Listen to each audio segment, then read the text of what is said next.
So the body is good. Our sexuality is good. But trying to understand what that means, well, that's a journey. It's an adventure.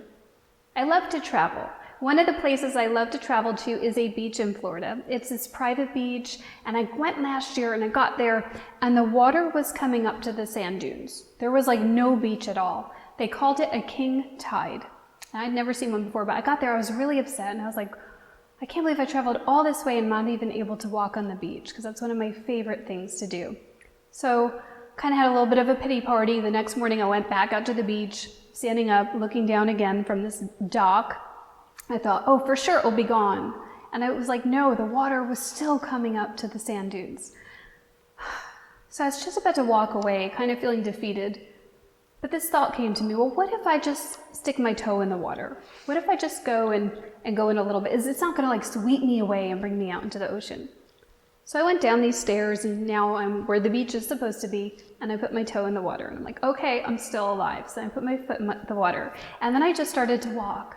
And I was like, okay, this isn't so bad. I'm still here, kind of on the beach, but in the water. What was amazing was from this new view, from actually getting into the water and stepping forward, when I looked to my left, I saw a path begin to open up, something that I couldn't see before. I started to walk down this path, and as I went, it got wider and wider and wider.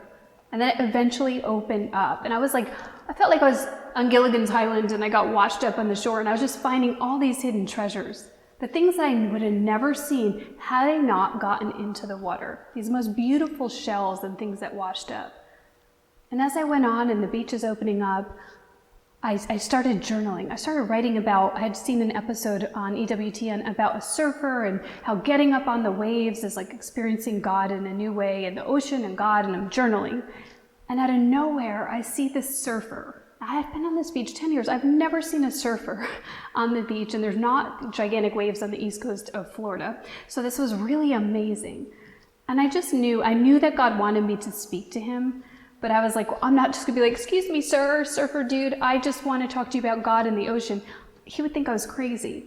So I said, Lord, if you want me to talk to him, you need to bring him to me. And literally, like, he rode the next wave in, he came right up and started talking to me. And I was like, oh my goodness, I said, you're not going to believe this, but I was just journaling about surfing and the ocean and God. And I would love to get your advice. Like, what is it like? How do you connect that? Now, I don't even know him. I don't know what his faith is at this point, but I felt like I needed to ask him that.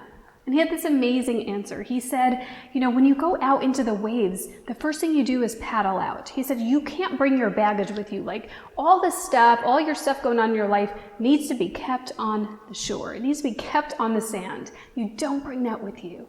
He said, you need to concentrate. You need to be free. You need to be waiting and patient and waiting for the right wave.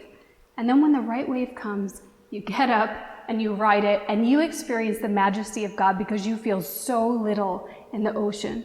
He said it's so hard to even explain the exhilarating feeling of that experience, but he knows that God is present in that moment. So then he asked me, of course, what is it that you do for a living?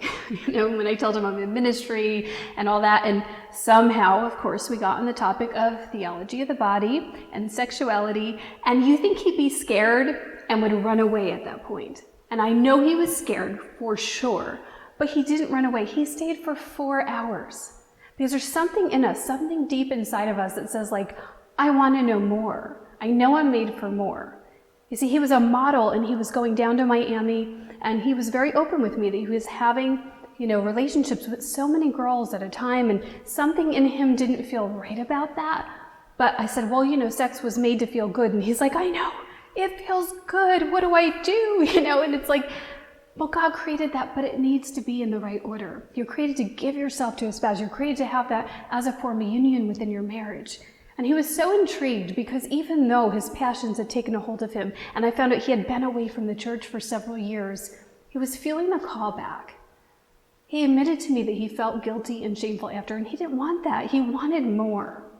So we had this amazing conversation, and you know, we kept in touch. I gave him my number, and the next day he writes to me. He said, you're not going to believe this. He said, my friend came here out of nowhere, and he's doing this documentary on God and the ocean, and he wants to interview you. So I'm like, this is just getting funnier and funnier. So I go, and now I'm hanging out with both of them on the beach talking about the ocean and God. And, our conversation just got deeper and deeper because his heart began to open.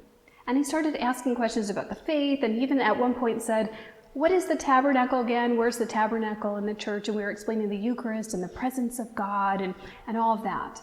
But what's even greater than that is that Sunday, I went to Mass, and I saw the two of them walking into the church together. Now, this kid had been away from the church. He hadn't been there in years. But he showed up. He showed up. And then when they got to the part of the homily, I've never heard a priest in my life, and still to this day, talk in the homily about the tabernacle and literally pointed out. The priest was like, and here's the tabernacle in the church. I mean, like literally every word of the homily was the questions this guy asked in our conversation on the beach. Why am I telling you this?